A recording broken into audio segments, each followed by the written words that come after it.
श्री स्वामी समर्थ. संकष्टी चतुर्थी हा दिवस गणपती बाप्पाला आपण अर्पण केलेला अत्यंत पवित्र दिवस मानला जातो. तर या दिवशी केलेले व्रत, पूजन आणि उपाय अतिशय फलदायी ठरतात.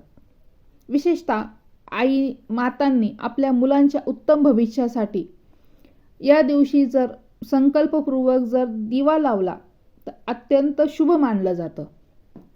तर हा दिवा लावल्याने किंवा दिव्याचा उपाय केल्याने मुलांच्या जीवनात ज्ञान, प्रगती, यश आणि शांतीचा प्रकाश प्रज्वलित होतो.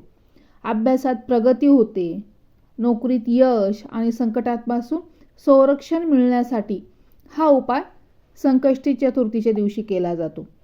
तर हा उपाय कसा करायचा तर याची माहिती मी तुम्हाला या व्हिडिओमध्ये सांगणार आहे. अतिशय साधा सोपा उपाय आहे. तर प्रत्येक आईने आपल्या मुलांसाठी हा उपाय नक्की करावा. तर संकष्टी चतुर्थीच्या दिवशी हा उपाय आपल्या मुलांसाठी करायचा आहे. तर एक दिवा लावायचा आहे. तर हा दिवा लावल्यामुळे आपल्या मुलांवर कधीही कोणत्याही प्रकारचं वाईट संकट येणार नाही. हा उपाय आपण संकष्टी चतुर्थीच्या दिवशी अगदी सकाळपासून ते संध्याकाळपर्यंत करू शकतो. त्याच्यामुळे वेळेचं काहीही बंधन नाही आहे. हा उपाय तुम्ही कधीही करू शकता. याकरता काय करायचं, आपल्याला एक मातीची पंती घ्यायची आहे.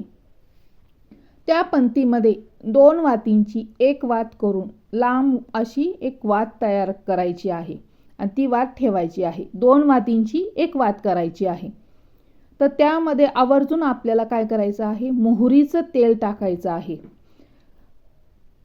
मोहरीचं तेल टाकल्यानंतर त्याच्यामध्ये 5 काळी मिरे, लक्षात घ्या 5 काळी मिरे टाकायची आहेत आणि 5 कापुराच्या वड्या टाकायच्या आहेत.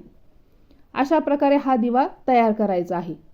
त्यानंतर काय करायचं आहे, तर एक प्लेट घ्यायची, त्यावर हळद, कुंकू आणि तुपाने एक स्वस्तिक काढायचं आहे.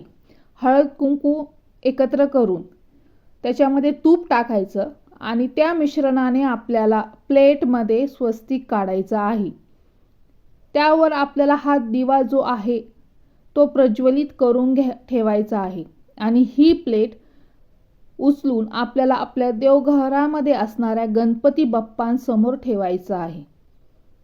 तर या दिव्याला हळद, कुंकू, अक्षदा, फूल अर्पण करून घ्यायचं आहे आणि तिथेच बसून गणपती बाप्पा समोर बसून आपल्याला 3 वेळा गणपती अथर्व शीर्षाचं पठण करायचं आहे. लक्षात घ्या, गणपती अथर्व शीर्षाचं पठण करायचं आहे 3 वेळेस आणि 1 वेळा काय करायचं आहे, गणेश स्तोत्राचं पठण करायचं आहे.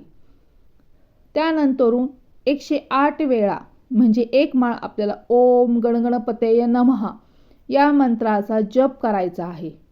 अगदी साधा सोपा उपाय आहे. फक्त 3 वेळेस गणपती अथर्व शीर्ष, गणेश स्तोत्राचं 1 वेळेस पठण आणि 108 वेळा ओम गणगणपतये नमः या मंत्राचा जप करायचा आहे. तर हा उपाय केल्याने आपल्या मुलांचा येणारं वाईट संकट दूर होणार आहे, अभ्यासात प्रगती होणार आहे आणि नोकरीमध्ये यश प्राप्त होणार आहे.